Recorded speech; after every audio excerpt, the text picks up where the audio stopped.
कुछ देर खिड़की से चेहरा बाहर निकाल सूरज की तपिश महसूस कर लिया करती थी। बरसती थी जब बारिश की बूंदें उसके चेहरे पर, तो अपने गमों को धो लिया करती थी। इस लॉकडाउन ने उससे वो दोपहर भी छीन ली। जी हाँ, उसकी व्यथा कुछ और है। लॉकडाउन की इस घड़ी में ये कथा कुछ और है। जब पूरा देश छत पर चढ़कर घंटियां बजा रहा था, ठीक उसी वक्त मेरे मोबाइल पर उसका फ़ोन आ रहा था। उसकी सिसकियों वाली आवाज़ बड़े धीमे से आ रही थी। सबसे छुपकर वो अपनी व्यथा बता रही थी।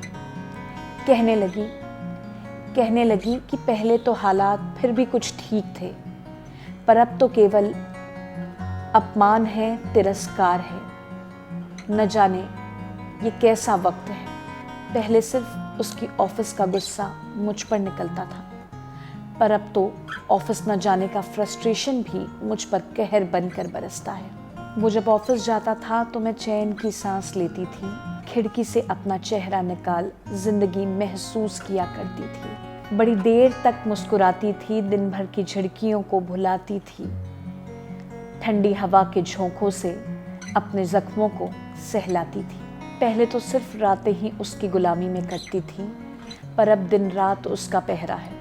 तुम तो जानती हो कि हर रात अपने शरीर से आत्मा को निकालकर मैं सिर्फ जिस्म हो जाया करती थी। लेकिन अब तो दिन में भी मैं चलती फिरती लाश हूँ। वो दिन रात मुझे गिद्ध की तरह नोचता है। उसके जिस्म की गिरफ्त से निकल भी जाऊं तो भी उसकी नज़रों की कैद से रिहा होना नामुमकिन है। मेरे चेहरे पर जिस्म पर पड़े घावों को भरने का मौका भी नहीं मिल रहा। रही सही कसर निकाल देती है उसकी नज़रें, जो दिन रात कील की तरह मुझ पर चुभती है। इस लॉकडाउन में कितने लोग खुश हैं कि उन्हें परिवार के साथ वक्त मिला है, लेकिन मेरे लिए ये वक्त ज़हनुम है। मेरा कोई घर नहीं है, बस छत है, दीवार है, जहाँ मैं मुश्किल से सांस ले पाती हूँ। वो हर वक्त सामने होता है, इसलिए किसी अपने को फ़ोन कर जी हल्का भी नहीं कर पाती हूँ। हर रोज़ पिटती हूँ, जलील होती हूँ, रौंदी जाती हूँ। मेरी मदद के लिए कोई आगे नहीं आता।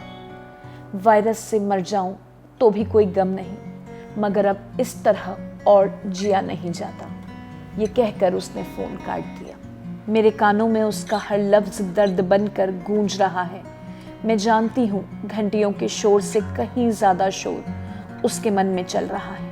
परेशान तो वो पहले भी थी, पर इस लॉकडाउन ने उससे कहीं का नहीं छोड़ा है। बाहर न जाने का, दोस्तों से न मिल पाने का, कमा न पाने का, कोरोना वायरस का, शराब के न मिल पाने का और लॉकडाउन के हो जाने का, हर बात का गुस्सा अब सिर्फ और सिर्फ उस पर निकल रहा है। वह मर्द है, सिर्फ अपनी औरत से लड़ेगा। बाहर मजदूरों की वापसी पर कितना शोर है, गरीबों के लिए खाना पहुंचाने के लिए कितने लोग हैं, लेकिन उसका क्या होगा, इसका जवाब किससे मांगूं? उसकी सिसकी वाली आवाज़ के इंतज़ार में ये दिन कैसे काटूं? ठीक तो वो नहीं होगी, मगर जिंदा है ये तसल्ली तो हो जाए। कोरोना के इस दौर में इन औरतों की कहानी कोई तो समझ जाए।